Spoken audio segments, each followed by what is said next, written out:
I announce them to you.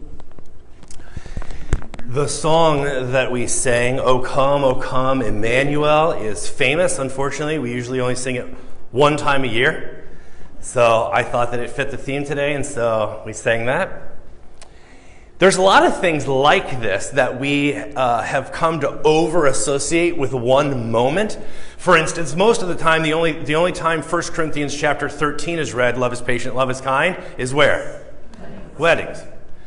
But if you take the time to actually read 1 Corinthians 1 through 12, you will see that that is not about weddings.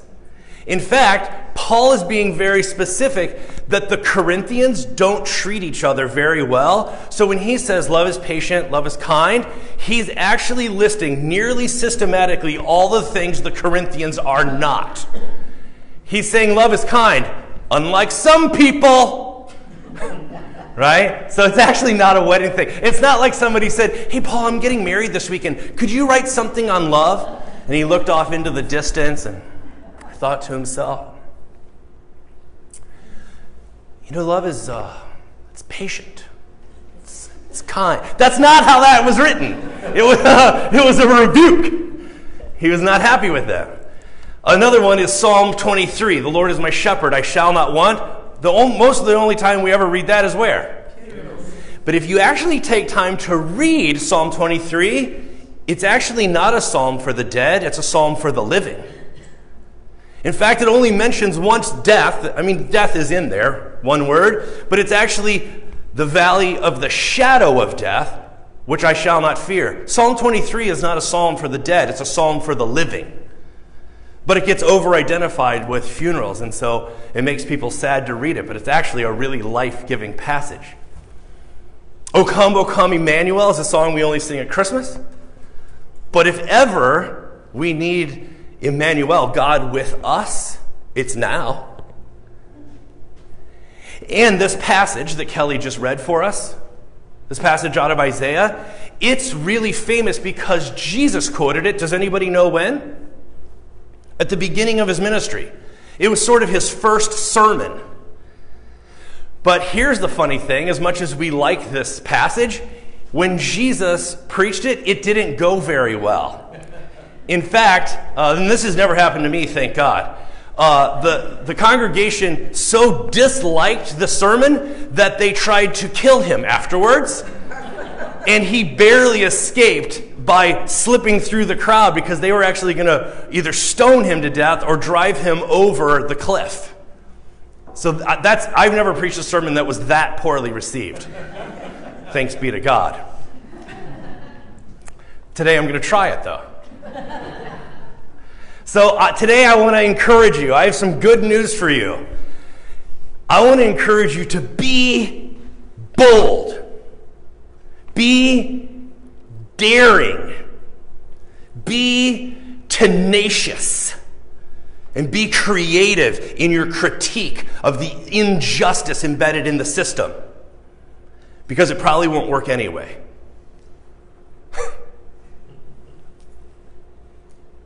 I don't know if you've noticed, but the way things are, the way that they're set up, it's like it's written in stone. It's this big, unmovable rock.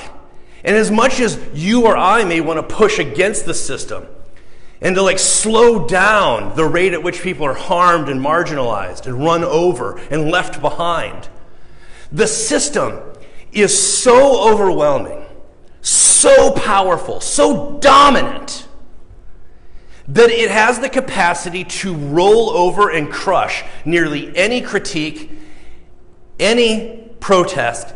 It crushes it, is option one. Or it actually has this tricky little thing, the system, or the powers that be, Paul would call them. It actually has the ability to pick up the protest or absorb the words of the prophet or to inhale the critique and to absorb it and change it around and actually make it a part of the new program. It actually has this weird capacity to take protest movements. For instance, Martin Luther King Jr. And it gives it a holiday. It gives the prophet a holiday. and then makes him part of the system. And then by doing that, it sort of cleans him up a little. It sanitizes him, right? It sanitizes him a little, and it makes it a hallmark. There's now Hallmark cards. And then most people know the I Have a Dream speech. Or, on the Martin Luther King holiday, people post their favorite Martin Luther King quote just to show that they know what they're talking about or that they identify with him. And the powerful prophetic ministry of this man against the system gets diluted. It gets watered down. It gets neutered and made safer and softer and kinder. In fact, it actually got so bad that somebody tried to use it to sell Buicks 2 Super Bowls ago. If you remember that. I actually first started to realize we had a problem. I was walking through a mall about 15 years ago, and there was one of those novelty stores, like a Spencer's Gifts or Zoomies or something, I don't know what it was. And they had all of these t-shirts out front on the front of their store, and it was an amazing collection of icons, heroes on the front of these t-shirts. They had everybody from Gandhi to Jesus, Bob Marley, Che Guevara, Martin Luther King Jr., Mother Teresa, Madonna, the mother of Christ. I mean, they had everyone. You could buy one of these t-shirts for like $11, on sale for $8. And I stood there staring at this amazing collection of heroes and thought, wow, this consumer machine is so powerful that it can take all of these just prophetically tenacious people and neutralize them enough that they become monographs, right? Silhouettes on a t-shirt made by children in China or Thailand that you can get for $8 or $11. And it's offended me on one level because I realized that Spencer's Gifts or Walmart or wherever you buy these t-shirts, they don't care about the message of Jesus or Mother Teresa's model or Martin Luther King's dream. They don't care about any of that. The only thing the system needs you to do is buy one of these shirts. And it could be any of the shirts. It could be Bob Marley or Madonna, and that could be the singer or the mother of Christ, either one, because it doesn't matter. The only thing that matters is that you keep shopping. You remember that terrible day, September 11th, 2001? The attacks. The World Trade Center, which now gets called the Twin Towers because we don't want to talk about world trade, and the Pentagon. And what was our assignment according to our leader? Go shopping. That's how we're going to defeat evil. I mean, you've got to be kidding me. So I can say with some amount of confidence, be bold, be daring, be audacious. It probably won't work anyway. At the most, you'll probably end up on a t-shirt after you're dead. The system doesn't care. It is a machine with a Jesus-colored paint job. And it just keeps rolling.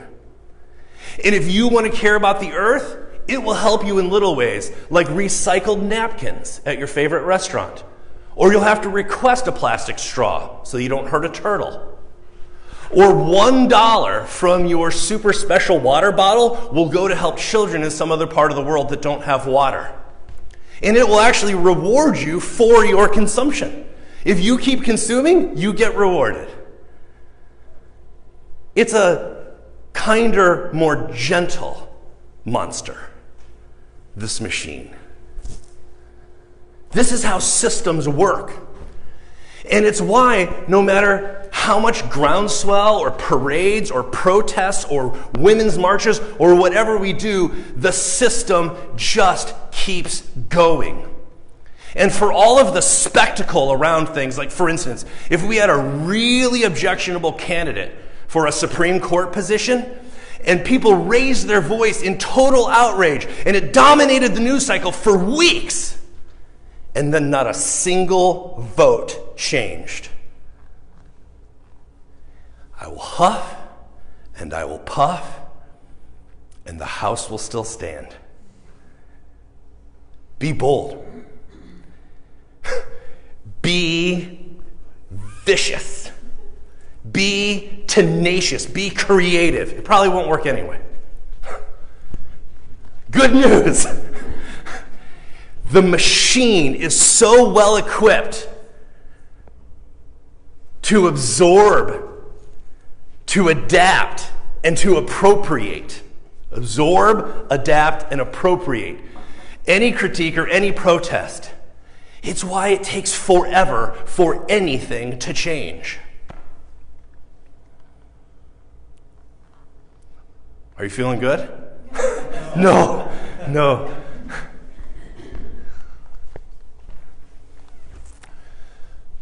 I had a chance to meet with a seminary class a couple months ago, and they had come in from actually all parts of the country, and they were part of so many different denominations.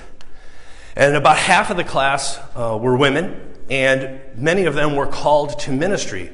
But a large percentage of them were in denominations that don't ordain women.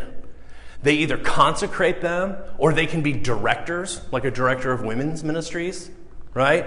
Or the head of something, right? The head of the ministry. But they can't be pastors, and especially preachers. And so you have several options at that point. You can either abandon the system in a protest and say, I'm out of here, right? Or you can stay and try and make incremental change. That's your second option. Or your third option is to get loud and to get pushy and to organize and to protest and demand that the system change. Now, systems don't like that generally very much. They don't like when you organize and when you protest. So you might lose your job, right? You might get a bad reputation or hurt your future chances, your prospects. And that's fine. And look, I have lost jobs over issues that I'm passionate about. I have been denied opportunities. In some circles, I don't have that great of a reputation. But you have to ask yourself a really simple question. Is incremental critique going to change what fundamentally needs to be changed so that people don't continue to be marginalized and injured by the injustices built inside the system? And so whatever your issue is, and in a minute we're going to break up into smaller groups, and I want you to talk about, like, if you could make a change to one big issue, what would be your issue? What would be that area where if you could hit the rock hard enough to actually cause it to move and to get some momentum going in one direction? I want to know, what's your issue? And so for some of you, it's issues of inequality. Or for some of you, it's issues of economic or politics or gender or sexuality or education, right? We all have different passions. But my encouragement to you today is, whatever it is, so if the incremental is going to work, then stick with it. You stick with the incremental change. I just need to tell you that there are some issues that are so big, so entrenched, so written in stone, so locked in and cemented, that incrementalism probably isn't going to work. The system is built to absorb and adapt and appropriate. The machine will continue to roll. And so you and I have to make the decision, is this going to change if we incrementally apply pressure? Or is it time to get desperate and to organize and to protest. Because the honest truth is, it probably won't work anyway. I want you to watch this video.